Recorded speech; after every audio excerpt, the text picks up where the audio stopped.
제목을 따라해 보겠습니다. 맥추절을 지키는 법. 말씀에 은혜 받으시기를 축복합니다.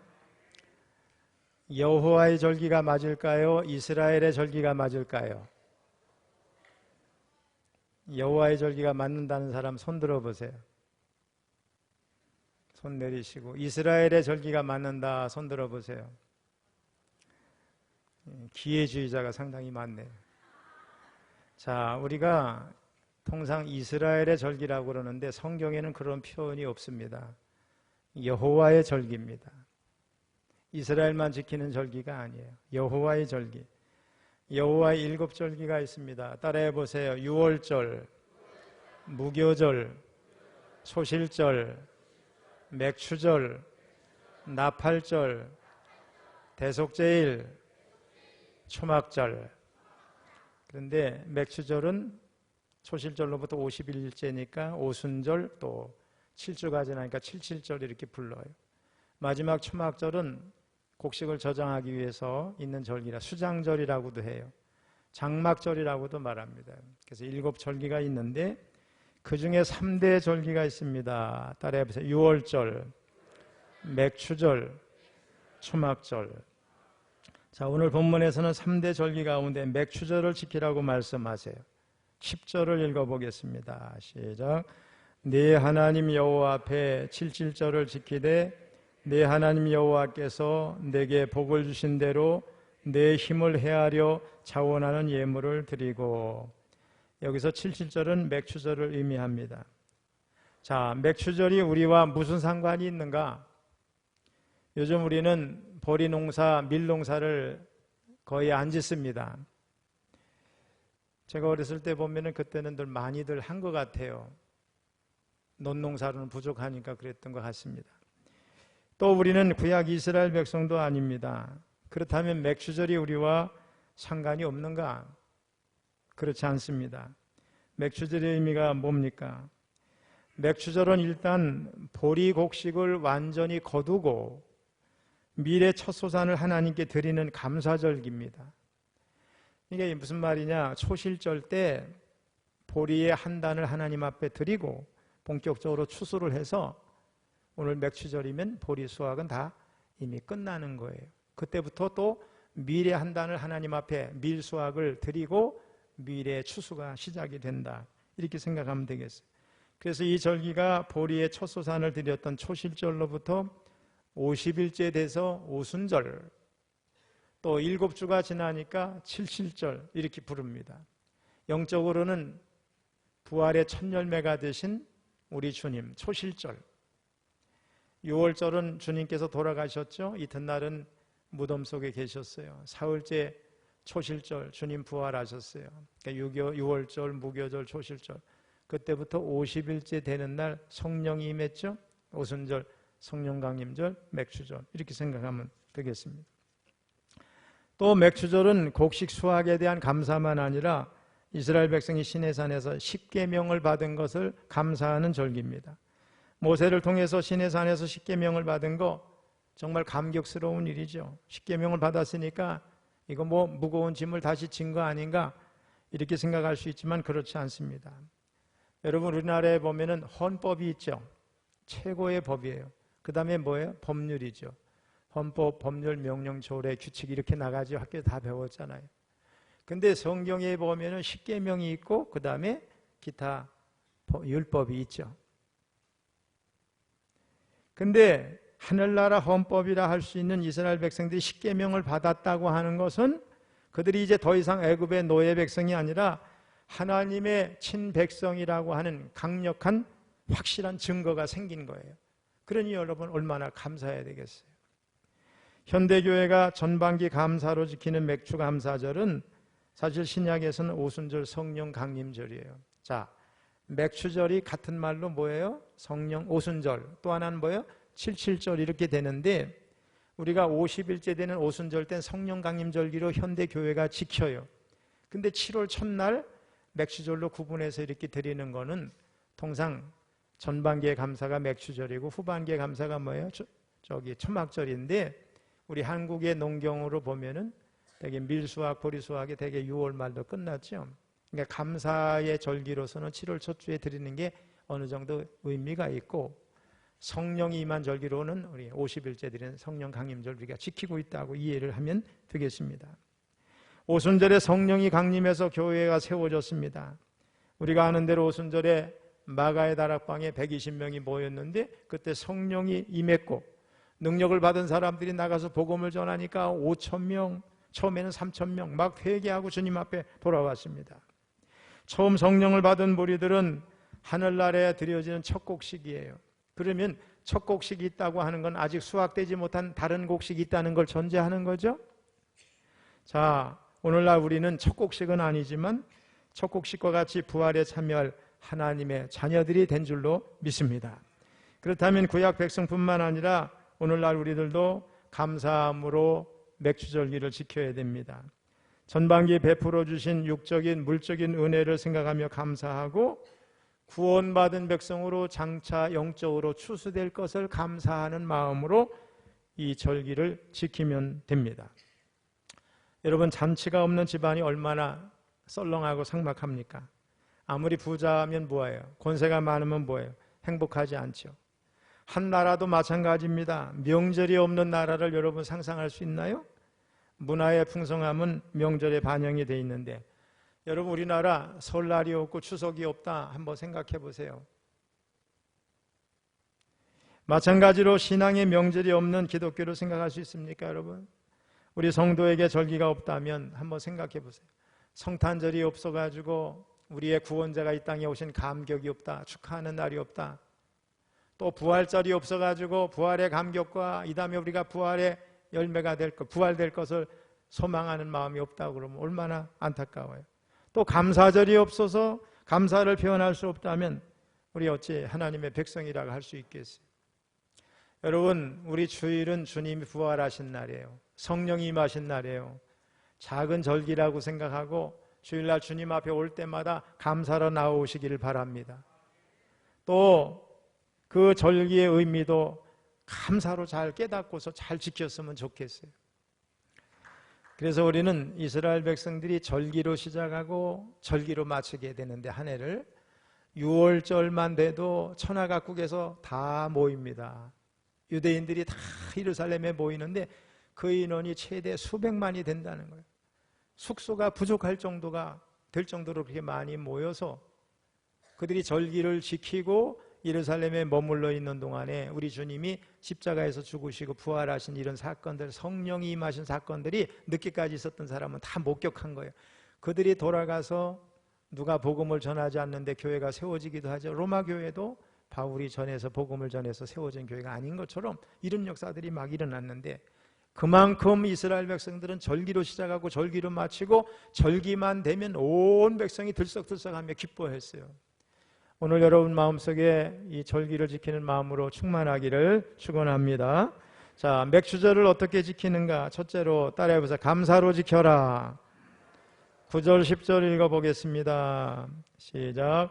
7주를 세일지니 곡식의 낫을 대는 첫날부터 7주를 세어 네 하나님 여호와 앞에 77절을 지키되 네 하나님 여호와께서 내게 복을 주신 대로 내 힘을 헤아려 자원하는 예물을 드리고. 여호와의 7절기 안에는 감사절이 2번 들어있어요. 맥추절과 초막절입니다. 오늘날 교회가 지키는 절기를 말하면 전반기 감사, 맥추 감사절, 후반기 감사, 한 해의 총체적인 감사, 추수감사절이죠. 신앙생활은 감사로 시작하고 감사로 끝나야 됩니다. 감사가 있는 삶이 아름다워요. 저는 새벽마다 기도합니다. 하나님, 듣기는 속히하되 말하기도 성내기도 더디하게 하소서. 첫째도 감사, 둘째도 감사, 셋째도 감사, 첫째도 겸손, 둘째도 겸손, 셋째도 겸손. 새벽 기도할 때마다 암송을 해요. 왜? 제가 제 생활을 해야 되기 때문에, 생활화 시키기 위해서 제가 이렇게 해요. 집은 반석 위에 서야 합니다. 조망권도 좋아야 돼요. 산이나 강이나 바다가 보이는 곳이면 집이 가치가 있죠. 신앙생활의 아름다운 집은 어디에 지어야 되느냐? 바로 감사 위에 세워야 될 줄로 믿습니다. 무엇에 대해서 감사를 해야 되나? 모든 것에 다 감사해야 돼요. 자, 제가 감사하면 여러분 아멘 크게 해야 돼요. 생명 주신 거 감사. 아예 좀 작아. 더 크게 감사하고 아멘 하는 사람 하나님이 복 주실 줄로 믿습니다. 생명 주신 거 감사. 건강 주신 거 감사. 가정을 주신 거 감사. 일용할 양식을 주신 거 감사. 직장과 일터 주신 거 감사. 이 나라에 살게 하신 거 감사. 구원받은 거 감사. 직분 주신 거 감사. 철원에 사는 거 감사. 할렐루야. 우리 하나님께 감사 박수. 특별히 지금까지 지내온 거 감사. 우리 찬송가 301장 지금까지 지내온 것 주의 크신 은혜라 한이 없는 주의 사랑 어찌 이루 말하랴 자나깨나 주의 손이 항상 살펴주시고 모든 일을 주 안에서 형통하게 하시네. 아멘. 참다운 신앙은 무엇으로 알 수 있는가? 감사로 알 수 있습니다. 참신앙은 감사하는 신앙이에요. 여러분, 하나님의 말씀을 아무리 많이 알면 뭐 하겠어요? 감사할 줄 모르면 죽은 신앙이에요. 기도를 아무리 유창하게 잘하면 뭐해요? 감사함으로 하나님께 기도하지 않는다면 그 기도는 죽은 기도입니다. 전 세계 인구의 절반을 차지하던 공산주의 국가들이 20세기 말에 다 몰락했어요. 함께 벌어서 함께 쓴다고 하는 공산이라고 하는 개념을 갖고도 왜 100년을 넘기지 못했을까? 그 이유는 인물과 시스템의 문제도 있겠지만 근본적인 문제는 뭐냐? 사람의 마음의 문제가 있어요. 바로 감사가 빠진 거죠. 공산주의자들은 안 좋은 의미에서 다 누구 때문에 누구 탓을 하는 거예요. 가난한 것이 누구 때문에? 부자 때문에. 가난한 것이 누구 때문에? 배운 사람들 때문에. 그래서 우리 교회 한선종 목사님이 캄보디아에 14년 선교사로 있다가 오셨잖아요. 캄보디아 킬링필드 여러분 아시죠? 영화로 됐으니까. 거기서 사람들 죽일 때 부자도 죽이고 배운 사람도 죽였는데 여기 안경 쓰신 분 손 들어보세요. 안경 쓰신 분 그날 다 죽었어. 안경만 쓰면 배운 사람이라고 인식을 한 거예요. 안경 쓴 사람도 다 죽였어. 저도 거기 있었으면 죽었어요. 그래서 혁명을 일으켜서 사람들의 것을 강제로 뺏으려 했어요. 배운 사람을 배척하고 죽였어요. 캄보디아가 역사가 있는 나라거든요. 크메르 제국 대단하잖아요. 앙코르와트 우리 여러 번 가봤지만. 그런데 오늘날 비참한 나라가 되고 별 볼 일 없는 나라가 된 거 다 죽였기 때문에 그러는 거예요. 그러다 보니 서로에 대한 감사가 사라지고 서로 경계의 대상이 되는 거죠. 감사가 없는 국가는 아무리 시스템이 좋아도 망할 수밖에 없습니다. 그런데 구원받은 사람들이 하나님 앞에 가져야 할 진짜 감사가 있는데 하나님에 대한 은총적인 감사라고 생각합니다. 이것은 곧 뭐뭐됨에 대한 감사예요. 하나님께서 맥추절을 지키라 하신 것도 결국은 그 뭐뭐됨에 대한 감사를 요구하는 거죠. 즉 이스라엘 백성들은 노예 민족이었다가 자유인으로 가나안 땅에 들어왔고 하나님의 은혜 가운데 큰 곡식의 소출을 얻었어요. 따라서 맥주에 대한 감사는 기본이고 맥주 수확을 기회로 이제는 자유민이 아니고 하나님께서 주신 약속의 땅에서 사는 성민, 선민이 되었다고 하는 그 됨에 대한 감사를 하라는 거예요. 마찬가지로 오늘날 우리가 맥주 감사절을 지킬 때 맥주 자체에 대한 감사, 이게 뭐예요? 육적인 감사, 물질적인 감사예요. 이게 당연한 거예요. 거기에다 더 중요한 것은 나의 나됨에 대한 감사를 해야 된다는 거예요. 하나님의 자녀가 된 것에 대한 감사. 할렐루야. 철원교회 성도가 된 거 감사. 이 다음에 우리가 다 구원받아서 영생을 누릴 것에 대한 감사. 할렐루야. 이런 감사, 죽어서도 영원히 사는 존재가 된 것에 대한 감사, 나의 나됨에 대한 감사를 해야 된다는 거예요. 하지만 여러분 마음대로 그게 되는가요? 살아가다 보면 감사보다도 이런 일 저런 일 원망하고 불평하고 얼마나 많은지 몰라요. 그래서 이를 아신 하나님은 적당한 간격으로 감사절기를 주셔서 강제로 감사하게 하심으로 불평을 차단시키고 불평이 번지지 못하도록 하신 줄로 믿습니다. 오늘날 주님이 세우신 교회는 주님의 십자가 부활을 통해서 구원의 길을 보여주는 곳이어야 돼요. 교회는 주님의 피의 저장소가 돼야 됩니다. 그런데 특별히 감사를 간직한 저수지가 돼야 될 줄로 믿습니다. 세상에 감사를 보급해 주는 것이 돼야 돼요. 그러려면 교회가 항상 감사로 채워져 있어요. 그래야 감사를 흘려내보낼 수가 있습니다, 여러분. 자, 그런데 교회가 누구냐? 저와 여러분 한 사람 한 사람이 모인 것이 감사요. 이 얘기는 우리 자신이 감사로 채워져야 된다는 얘기입니다. 감사지수가 높아지기를 주님의 이름으로 축원합니다. 옆 사람 얼굴을 한번 보세요. 찡그리고 있는 사람은 감사가 없는 사람이에요. 주일날 교회 와서 감사하는 사람 얼굴에 빛이 나는 거예요. 우리 집 복음성가 감사로 얼굴이 환해요. 그렇죠? 그런 거 있잖아요. 그래서 우리 속을 감사로 채우는 절기, 여러분 우리 교회 감사 탱크가 차고 넘치기를 주님의 이름으로 축원합니다. 교회의 이름을 행복한 교회다, 사랑의 교회다, 믿음의 교회다, 은혜의 교회다 뭐 이렇게 지어요. 어떤 교회는 감사교회라고 지었어요. 그런데 여러분 이름만 그러면 뭐예요? 감사가 그 속에 없으면 불량교회가 되고 맙니다. 맥주절기 어떻게 지키라고? 첫째, 감사로 지켜라. 두 번째, 따라해보세요. 함께 즐거움을 나누며 지켜라. 11절 12절을 읽어보겠습니다. 시작. 너와 네 자녀와 노비와 네 성중에 있는 레위인과 및 너희 중에 있는 객과 고아와 과부가 함께 네 하나님 여호와께서 자기의 이름을 두시려고 택하신 곳에서 네 하나님 여호와 앞에서 즐거워할지니라. 아멘. 여기 보면 함께 즐거워하라고 그랬어요.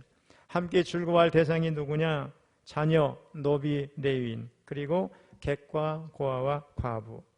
자녀와 노비와 레위인은 당연히 함께할 사람이라고 이해되는 사람들인데 주목할 대상이 누구냐? 객과 고아와 과부예요. 이들은 사회에서 빈곤하거나 소외된 연약한 계층의 사람들이죠. 즐거운 명절을 가장 어려움을 당하고 소외되고 가난한 사람들과 함께 지내라는 거예요. 자, 이스라엘 백성들은 애굽의 종살이에서 구원받았어요. 지난 날에는 노예였지만 지금은 노예가 아니고 자유민이에요. 그래서 출애굽기 20장에 보면은 십계명을 주시기 전에 하나님이 먼저 이런 말씀을 주세요. 한번 읽어봅니다. 시작. 하나님이 이 모든 말씀으로 말씀하여 이르시되 나는 너를 애굽 땅 종되었던 집에서 인도하여 낸 네 하나님 여호와니라. 그리고 본문에서 맥주절은 애굽에서 종된 것을 기억하고 이웃과 즐거워하라 말씀했어요. 이게 뭘 의미하는가? 이스라엘이 십계명이라는 게 하나님과의 관계, 사람과의 관계니까 하나님과의 관계, 이웃과의 관계, 이런 계명을 받기 전에 그들이 애굽에서 종되었던 상태에서 하나님의 은혜에 의해서 자유민이 된 것을 잊지 말라, 이 얘기를 먼저 하시는 거예요. 또 맥주감사절은 단지 하나님께만 나아가는 절기가 아니라 과거 애굽에서 종되었던 것을 기억하고 이웃과 형제들에게 나아가는 절기라는 거예요. 하나님과의 관계도 감사함으로 새롭게 해야 되지만 가난하고 어려운 형제들을 도우면서 그들과의 관계도 새롭게 해야 된다는 겁니다. 제가 춘천에 있을 때 헤비타트 운동을 했어요. 사랑의 집 짓기 운동. 전국에서 춘천에 사랑의 집 짓기가 잘 돼요. 제가 그거를 시작한 사람인데 우리 장로님들하고 한번 가봤거든요. 소망의 마을. 그때만 해도 100채 이상을 지었는데 지금 200채 이상 지었을 거예요. 10년도 훨씬 지났으니까. 근데 헤비타트의 정신 가운데 성경의 정신이 있어요. 이 땅에는 가난한 자가 끊어지지 않는다는 거. 신명기 15장 11절 한번 읽어봅니다. 시작. 땅에는 언제든지 가난한 자가 그치지 아니하겠으므로 내가 내게 명령하여 이르노니 너는 반드시 내 땅 안에 내 형제 중 곤란한 자와 궁핍한 자에게 내 손을 펼지니라. 아멘. 그러므로 우리의 이웃들이 어떤 이유에서든지 어려움 가운데 있거든 외면하지 말고 도와줘야 된다는 거예요. 살기가 바쁘다 보면 우리의 친척, 친구, 이웃도 모르고 살아가게 되는데 물질적으로 어려운 이들, 정신적으로 힘든 이들을 도와야 될 줄로 믿습니다. 제가 어제 말씀을 묵상하다가 나는 과연 남을 돕는 삶을 살았나 이렇게 생각을 해봤어요. 그래도 한 30년 목회하면서 선교 구제 헌금 이렇게 해가지고 한 1억 가까이는 쓴 것 같아요. 더 썼을 수도 있어요. 기록을 다 하고 있고 매달 그렇게 하니까 어쨌든 그런 것 같아요. 많다면 많고 적다면 적을 수 있어요. 근데 매달 그래도 그렇게 하려고 노력을 해요. 또 우리 교회에서 목회비라고 쓰는 돈은 다 기록으로 남겨서 거의 100% 씁니다. 지금 벌써 초가 지나가지고 8월까지 다 쓴 거로 기록이 돼 있어요. 밀릴 정도로 많이 나간 거죠, 여러분. 한 달에 120만 원 이상이 항상 그쪽으로만 나가니까. 제가 뭐 자랑하려는 것도 아니에요. 얼마나 많은 사람이 더 많이 하는데 그 1억 썼다고 굳이 뭐 그런 거 중요한 게 있어요. 근데 문제는 조금이라도 하려고 애쓴다는 데 있어요. 여러분, 하나님은 특별히 성도가 받은 은총을 혼자 독식하기를 원하지 않으세요. 어려운 이웃들에게 그 은혜가 흘러가는 것을 원하십니다. 그것이 하나님의 은혜로 구원을 얻은 자가 드러내야 할 합당한 반응이라고 생각합니다. 이 시대 최고의 지식인인 고 이어령 박사는 우리 민족은 세상에서 가장 축복받은 민족인데 국물이 많은 음식 문화가 넉넉함과 사랑과 나눔으로 형성된 것이라 말을 했어요. 국을 떠서 더 먹어 막 이렇게 떠주고 그랬죠. 국에 같이 숟가락도 넣고 이렇게 하면 그게 나눌 줄 아는 민족이 되게 했다는 거예요. 하나님은 나눌 줄 아는 개인과 나라, 민족을 축복하실 줄로 믿습니다. 주는 자가 복이 있어요. 여러분, 며칠 전에 지난 27일 인터넷 기사에 훈훈한 이야기가 떠올랐어요. 그 뒤로 또 국민일보에도 이게 요약이 돼서 나왔는데 다 보셨으리라고 생각해요. 부영그룹의 이중근 회장님이 개인적인 사비로 고향인 전남 순천 운평리 마을 사람들에게 큰 돈을 지급해가지고 지역사회가 들썩들썩하고 있어요. 지금 이 회장은 운평리 6개 마을 280여 세대 주민들에게 세금을 미리 띄고 부담 없이 최저 2,600만 원에서부터 최대 9,020만 원까지 개인 통장으로 무조건 다 입금을 해줬어요. 마을 토박이와 실거주 30년 이상 등 거주 연수에 따라 5단계로 나누어서 최대 1억을 받고 적게는 2,600만 원을 받은 거죠. 이 회장은 운평리 죽동마을의 가난한 농가에서 태어나가지고 돈이 없어서 초등학교, 중학교만 졸업하고 가정형뿐의 상급 학교를 못 가가지고서 상경을 해서 고학으로 고등학교를 다녔는데 뭐 지금까지 부영 초등학교를 세우는 등 교육 부분에 시골에 많이 기여를 했는데 이번에 고향 사람들에게 크게 격려금을 쓴 거예요.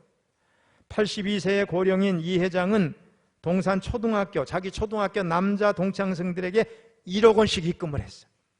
초등학교 여자 동창들에게도 돈을 지급하기 위해서 최근 동창 명부를 파악을 했다고 합니다. 또 중학교 동창생들에게 전부 1억 원씩 넣었어요. 자기가 못 갔지만 같은 기수로 순천고를 졸업한 8회 동창생들에게 5천만 원씩 주었어요. 확인된 순천 중고등학교 동창생들만 80명에 이르러요. 그러면 그 돈만 얼마요? 80억. 앞으로 여자 동창생들 다 주면 165억이 될 수도 있죠. 그리고 친척들에게 2년 전에 이미 1억 원에서 최대 10억 원까지 줬다는 거예요. 이달 초에 9,020만 원을 받았다는 마을 이장이 지난해 말에 부영건설에서 마을에 실제 살고 있는 사람들을 다 조사를 했다면서 오랫동안 고향을 지켜준 거, 또 농촌의 힘든 여건을 잘 이겨내라고 격려에 임해서 돈을 준 것 같다, 이렇게 말을 했어요. 이 회장의 사비 출연과는 별도로 부영건설은 지난 22일부터 서면 자연마을 2,900여 세대에는 참치 세트, 공구 세트를 전달을 했고, 이외에 서면지역 전세대 순천 부영아파트 입주자 5천여 세대에게는 참치 세트를 지급했어요. 우리 철원에는 왜 이런 사람이 없는지 모르겠어요. 어쨌든 운평리 마을 사람들은 크든 적든 다 돈을 받고 그 마음을 어떻게 할지 몰라가지고 막 들떠 있는 거예요. 지금 하나같이 도와진 일도 없는데 꿈을 꾸는 것 같은 큰 선물을 받아가지고 지금 기적이 일어났다고 난리가 났어요. 지금 그리고 이것에 보답하기 위해서 은평리 사람들이 자신이 받은 금액 중에 1%씩 내가지고 공적비를 세우자. 그런데 그 회장님은 그거 하지 말라고 막 반대를 하고 있어요. 막 그런데 자발적으로 움직이는 거예요. 쓴 돈이 뭐 수백억이 되겠잖아요. 수백억이 될지 천억이 넘을지 잘 모르겠죠. 정확히는 더 될 수도 있잖아요. 참으로 자신의 것을 나눌 줄 아는 한 기업인으로 인해서 실제적으로 혜택을 받은 사람도 감동을 받았지만, 이런 얘기를 듣는 저와 여러분들도 마음이 뜨거워지죠, 여러분? 우리 교회도 이런 사람이 나오기를 축원합니다. 그 정도는 아니라도 좀 이렇게 쓰는 사람이 나왔으면 좋겠어요. 마지막으로 따라해 보세요. 하나님께 예물을 드리며 지켜라. 10절 읽어봅니다. 내 하나님 여호와 앞에 77절을 지키되 네 하나님 여호와께서 내게 복을 주신 대로 네 힘을 헤아려 자원하는 예물을 드리고, 16절 17절 너희 가운데 모든 남자는 1년에 3번 곧 무교절과 77절과 초막절에 네 하나님 여호와께서 택하신 곳에서 여호와를 배웁되 빈손으로 여호와를 배웁지 말고 각 사람이 네 하나님 여호와께서 주신 복을 따라 그 힘대로 드릴지니라. 지금까지 우리는 어떤 신앙생활을 했어요? 맨날 교회에 오면 하나님 무엇 주세요 주세요 달라고만 한 건 아니에요? 마시고 마셔도 목마른 사람처럼 채워지지 않은 것처럼 계속 달라고는 하지 않았는지, 이제 하나님 우리에게 예물을 드리라 이렇게 말씀하는 줄로 믿습니다. 입술로만 하는 감사는 부분적인 감사입니다. 진정한 감사, 완전한 감사는 마음의 감사가 물질로 표현이 돼야 되는 거예요. 그래서 예수님도 말씀하셨어요. 마태복음 6장 21절 시작. 내 보물이 있는 그곳에는 내 마음도 있느니라.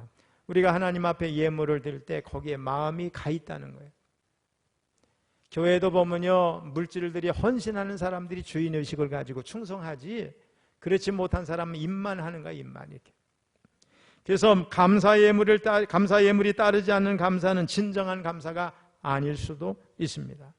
근데 하나님 본문에 보면 우리가 드리는 이 감사 예물이 억지로 드리는 예물이 아니라 자원함으로 드리는 예물이 되기를 원하세요. 왜냐? 하나님은 우리가 바치는 헌금에 관심이 있는 게 아니에요. 그 액수에 관심이 있는 게 아니에요.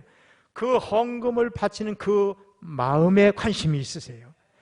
여러분, 하나님 앞에 물질을 드린다는 거, 그 마음의 중심이 거기 있는 거잖아요. 그래서 하나님이 받으시기를 원하는 것은 물질이 아니라 우리의 마음이기 때문에 그래요. 그런데 또 하나님은 힘대로 드리라 말씀하셨어요. 여기서 우리가 힘대로 드리라는 것에 대해서 오해가 없었으면 좋겠어요. 힘대로 드리는 게 무슨 율법주의나 공로사상, 그게 아니에요. 오해하면 안 돼. 비복음적인 게 아니에요. 힘대로 드려서 구원받는 것이 아니기 때문에 그래요. 우리가 물질을 드린다고 구원받는 게 아니잖아요. 다만 은혜를 받은 사람은, 구원받은 감격을 누리는 사람은 힘써서 예물을 드리기 때문에 그렇게 하라는 거예요. 힘대로 하나님을 사랑하면 얼마나 기쁘고 가슴이 벅찬지 모릅니다.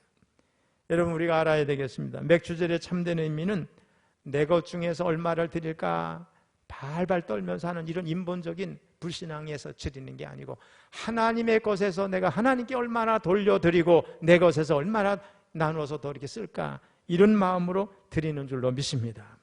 맥주절의 절기 예물은 내가 가진 모든 것이 하나님의 것이라고 하는 고백입니다. 신앙은 드릴 때 성장하고 드릴 때 감격이 있어요. 아브라함이 모리아 제단에 이삭을 바치는 헌신을 했을 때 그 감격이 얼마나 컸겠는가 한번 상상해 보세요. 하나님이 아브라함을 지켜보십니다. 처음에는 25% 순종했어요. 50% 순종하다가 75% 순종하다가 사랑하는 아들 100세 얻은 독자 이삭을 드릴 때 비로소 하나님이 그 성경 찾아보세요. 비로소 내가 나를 사랑하는 줄을 알았다. 하나님 말씀하세요. 그때 그 말을 들은 아브라함이 얼마나 기뻐했을까, 그 감격이 컸을까. 드리지 않은 사람은 이해를 하지 못해요. 바울이 로마 감옥에서 순교를 기다리면서 선한 싸움을 싸우고 나의 달려갈 길을 마치고 믿음을 지켰으니 이렇게 고백할 때 순교를 앞둔 사람으로서의 두려움이 아니라 내가 달려갈 길을 다 달려갔다고 고백하는 그 감격이 얼마나 대단했을까.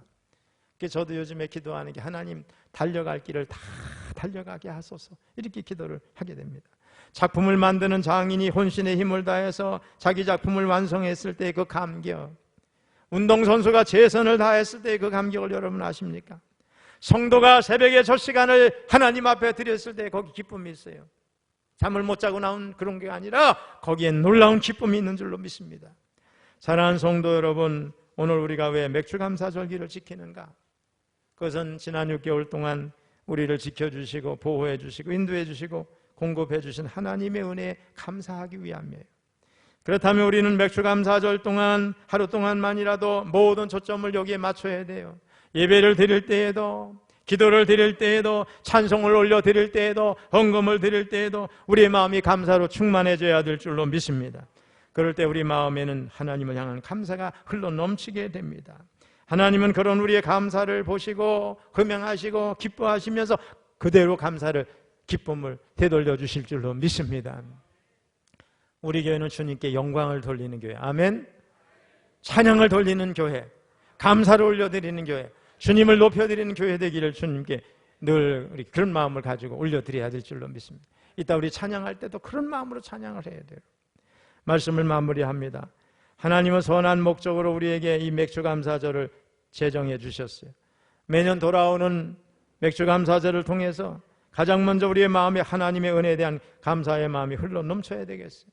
그리고 그 마음으로 하나님께 자원하는 예물을 힘껏 드려야 되고, 그리고 우리 주변에 있는 가난하고 소외된 불쌍한 사람을 돌아보고 적극적으로 도움을 베풀 수 있어야 되겠습니다. 하나님께서 그렇게 실행하는 저와 여러분에게 놀라운 기쁨, 감사가 넘쳐나게 해주시기를 주님의 이름으로 축원합니다.